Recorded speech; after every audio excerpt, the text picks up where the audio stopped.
machine gun. Local people told the New York Times and other media that dozens of people were killed in the march. Military experts say that when aimed at a concentration of people, heavy machine guns like dushkas have only one purpose: to cause maximum casualties. Internet access was finally restored in Sistan and Baluchistan on December 5th. But for how long? In Parliament 3 days later, Iran's president talked about expanding the country's internal intranet and reducing dependence on the external internet. That raised fears that the next cut to the internet could be indefinite. What if they cut access again? Imagine this time for 6 months or forever. No one will know what they are doing to us in the Islamic Republic, and that's horrifying.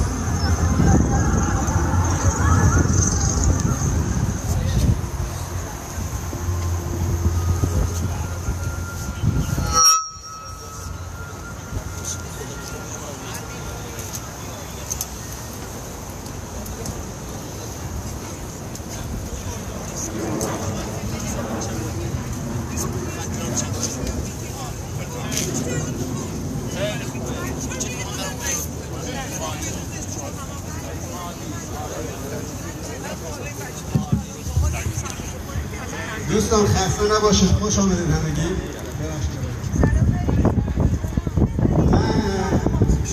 چند نفر سوال کردیم از چیزی داکیومنتاری. دوستان امروز پنجشنبه برابر است با 5 دیماه 1398 و 26 دسامبر 2019. همانطور که می‌بینید امروز در تورنتو مراسمات صورت گرفته در همبستگی با خانواده جانباختگان خیزش دیماه و در همبستگی با کلیه خانواده هایی که عزیزانشان توسط حکومت جنایتکار و جلادان جمهوری اسلامی قتل عام شدند و در حال حاضر همانطور که همگی دیدید یا خواندید و شنیدید رسانه ها میدیاهای اجتماعی و در رسانه های خارجی خود حکومت اعلام داشته که بیش از 1500 نفر در اعتراضات اخیر و مردم به پاخاسته ایران ادام بودند. اگر امروز تو ایران بودن نشون بدیم بعد اگر شما رو تشکیل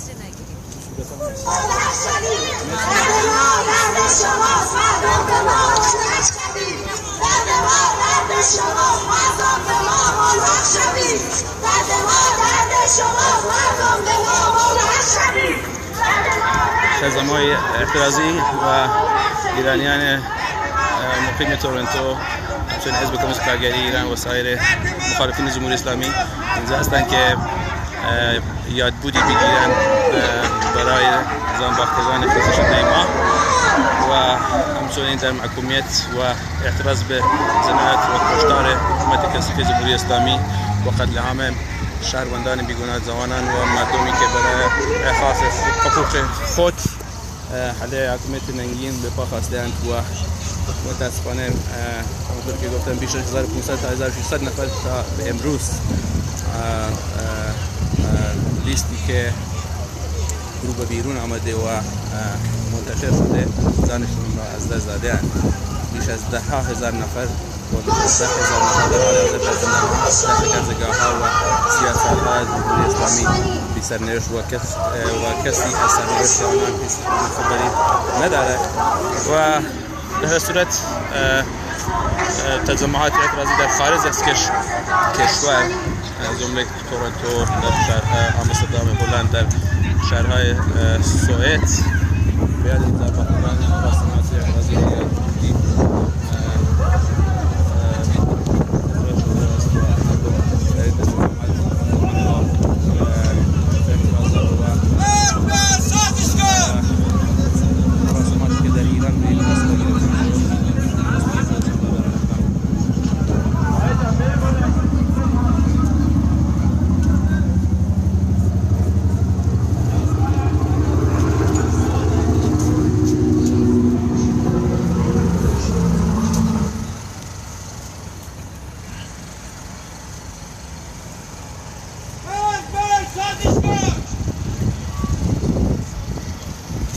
بگید مرد بر جمهوری اسلامی.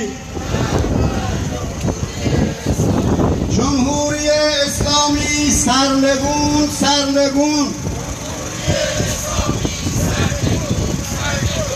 حکومت ضد زن سرنگون سرنگون.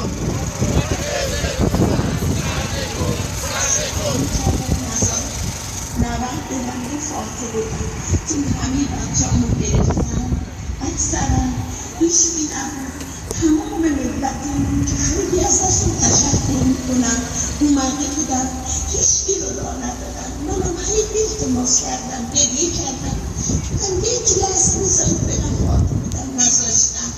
خیلی اذیت میکردم و همه رو اکثرا زدم کردم تو ماشین بردم. خیلی مردم اذیت کردم. گفتم کی تا کی باز میشه؟ گفتن که فردا آزاد. خواهش میکنم بچه‌های منو. دوستان یه چیز که حداقل کل جمعی که اینجا هستیم یا میتونم بگم حداقل جمعی که داریم مشترکاً اینجا جمع شدیم و آقای مرید فراخوانده تو یه چیز مشترکی بودن سرنگونی کامل جمهوری اسلامی هستش. این حداقل ممکنه دوستایی بودن که قبلا با یه جناح میساختن نمیساختن فلان، ولی الان این کسانی که اینجا هستیم و جریانی که اینجا دور هم جمع شدیم مجموعه گرایشات همه میخوایم کلیت جمهوری اسلامی بره، هیچیش نمونه، چه اصلاح طلبش چه اصولگراش. بنابراین فکر نمی کنم در این جمع کسی باشه که یک ذره طرفدار جمهوری اسلامی باشه و هیچ جا نباشه. مرد بر جمهوری اسلامی. مرد بر جمهوری اسلامی. زندانی سیاسی آزاد باید گردد. زندانی سیاسی آزاد باید گردد. جمهوری اسلامی سرنگون سرنگون. جمهوری اسلامی سرنگون سرنگون. زندانی سیاسی آزاد باید گردد. زندانی سیاسی آزاد باید گردد. حکومت ضد زن سرنگون سرنگون. حکومت ضد زن سرنگون سرنگون. حکومت ترور شکنجه اعدام سرنگون سرنگون. حکومت ترور شکنجه اعدام سرنگون سرنگون. حکومت فقر فحشا اعتیاد سرنگون سرنگون. حکومت فقر فحشا اعتیاد سرنگون. به افتخار آقای موردی. آقای موردی بفرمایید.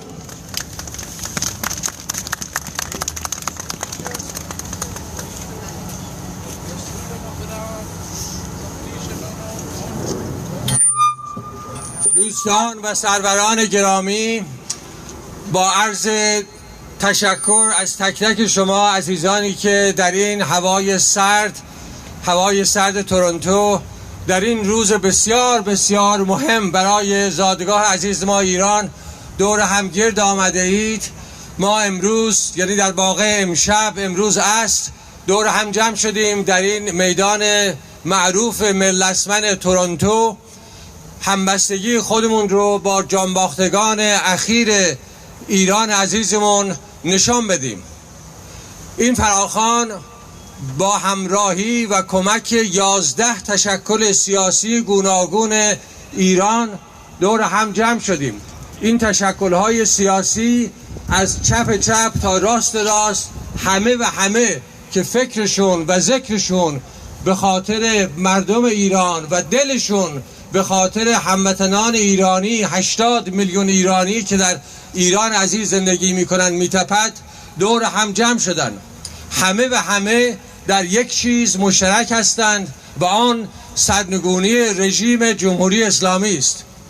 رژیم جمهوری اسلامی رژیمی است فاسد، رژیمی است که از بنیه خراب، رژیمی است که غیر ایرانی است، رژیمی است که برای ایران و ایرانی کار نمی کند، رژیمی است که مردم ایران از روز اول این رژیم رو نفی کردند، رژیمی است که باید برود و رژیمی است پر از فساد و فحشا و فقر. این رژیم ایرانی نیست و برای مردم ایران نیست و مردم ایران این رژیم رو نمیخوان. الان 40 سال است که مردم ایران به انواع و اقسام گوناگون نارضایتی خودشون رو از این رژیم اعلان کردند. مردم دنیا باید بدانند که این رژیم رو مردم ایران نمیخواهند. من از این پودیوم استفاده میکنم و به دولت کانادا میگویم از طرف وزیر خارجه کانادا، امیدوارم نخست وزیر کانادا جناب آقای تورنتو و بعد نمایندگان پارلمان کانادا، سناتورهای کانادا، دولت کانادا، همگی همانند دولت امریکا با مردم ایران همراهی بکنن، اعلامیه بدهند از نمایندگان ما در پارلمان کانادا و همینطور در پارلمان اونتاریو و پارلمان استانهای دیگر کانادا و همینطور نمایندگان انجمن شهرها می‌خواهیم که با صدور اعلامیه همبستگی خودشون رو با مردم ایران، با ملت ایران اعلام بکنن. امروز دوستان روز 40 جانباختگان هست. امروز 5 دیماه که 26 دسامبر هست در تاریخ ایران به عنوان یکی از روزهای مهم ثبت خواهد شد، چرا که در این روز سمبل جانباختگان ایران پویا بختیاری و سمبل‌های دیگری که تعدادشون از قرار 1500 نفر هست بنا به گزارش رویتر، ولی احتمالاً خیلی بیشتر از این هاست. ما همه این روز رو باید گرامی بداریم. دوستان در تابستان سال 67 به دستور خمینی بیش از 5000 زندانی سیاسی در زمان بسیار کوتاه در حدود 2 ماه با دادگاه‌های 2 دقیقه‌ای به جوقه‌های اعدام سپرده شدند. پارلمان کانادا با افتخار پارلمان کانادا و به همت جمعی از ایرانیان همین شهر تورنتو کشتار دهه 67 سال 1967 که معادل هست با 1988 میلادی این حرکت خونخوارانه رژیم جنایتکار خمینی رو به عنوان جنایت علیه بشریت به ثبت رسوند.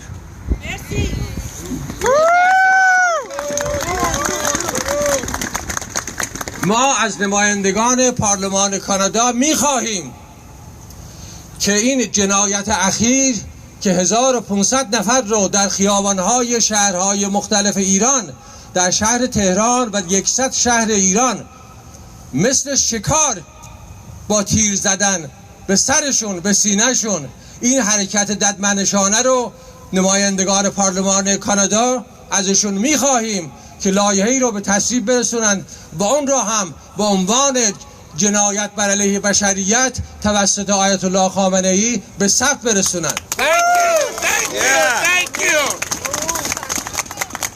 ملت ایران و همینطور مردم دنیا نمیتوانند از کنار این جنایت به همین سادگی بگذرند. کشتار 1500 نفر در خیابان‌های تهران و شهرهای ایران، اون هم با سلاح‌های گرم، مردمی که هیچ چیزی نمیخواستند. این مردم چه میخواستند که اومدن در خیابان‌ها تظاهرات کردند؟ به ظاهر اعتراضشون به 3 برابر شدن قیمت بنزین بود. البته خواسته های دیگری هم داشتن طبیعتاً، برای اینکه 40 سال از این مردم ناراضی هستند، ولی به بهانه 3 برابر شدن قیمت بنزین اومدن در خیابان‌ها اعتراض کردند.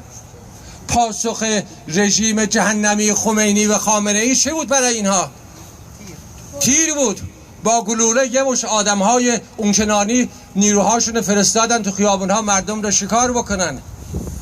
چه کسی در دنیا همچین کاری کرده؟ کدام ملت، کدام دولتی در دنیا با ملت خودش این چنین رفتار کرده است؟ هیچ. دوستان در شهر هنگ کنگ 6 ماه هست که مردم اعتراض میکنن. 6 ماه هست که جوانها و مردم ریختن تو خیابونها، آخر هفته اعتراض میکنن. در از این 6 هفته فقط 1 نفر کشته شده، 1 نفر.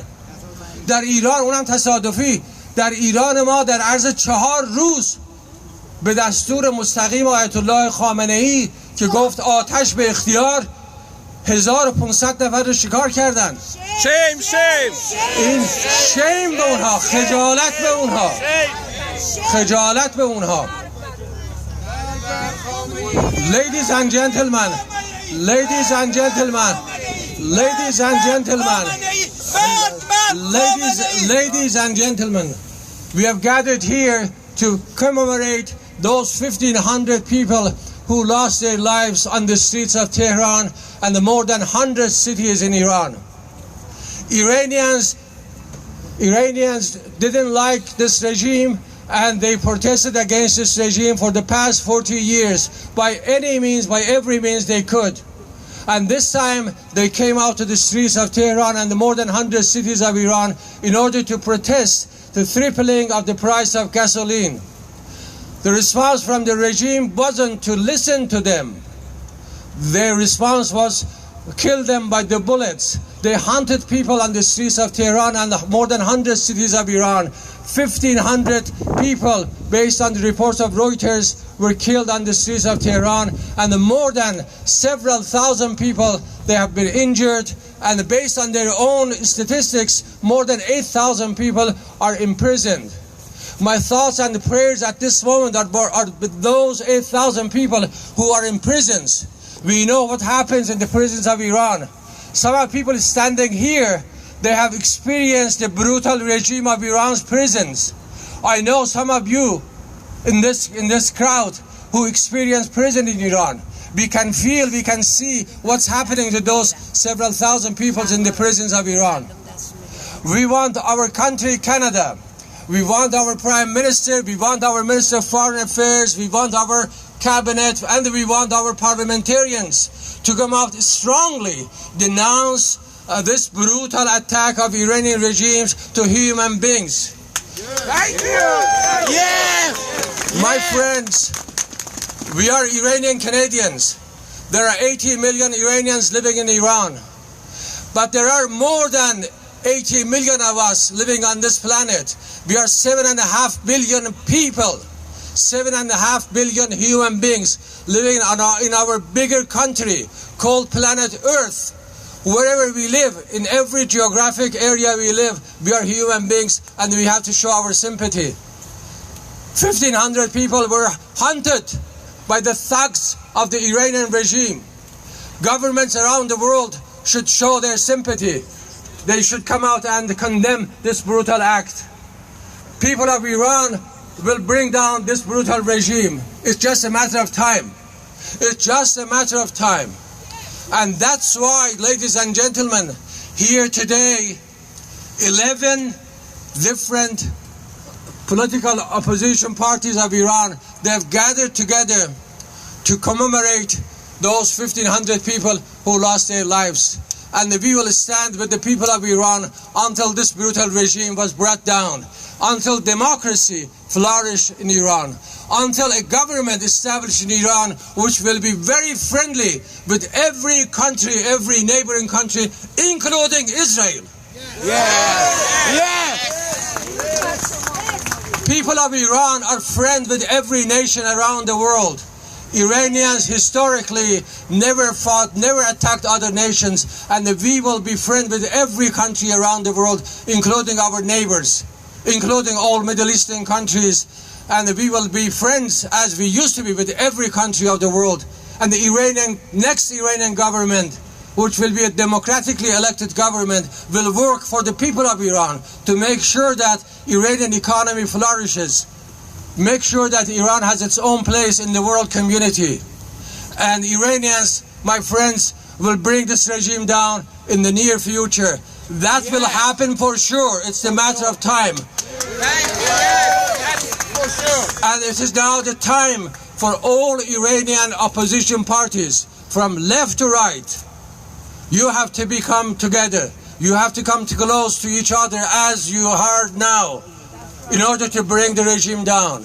Once the Iranian regime is down and the democratic government established in Iran, that is the time when you are going to fight with each other for the best and the betterment of the Iranian people. That is the time when you will make your own pitch to the Iranian people to vote for you, so that you will have more seats in the Iranian parliament. So today we shouldn't be arguing with each other. Today we should stand beside each other and bring the regime down. Love together. Ladies and gentlemen, thank you very much again for being here. And also let us hope that this day will come tomorrow, that people of Iran will experience democracy, freedom, freedom of speech, freedom of religion, freedom of gender, freedom for women and the men, freedom for every Iranian wherever they live. Thank you very much. Merci beaucoup. خیلی متشکرم. با سپاس از همگی شما عزیزان.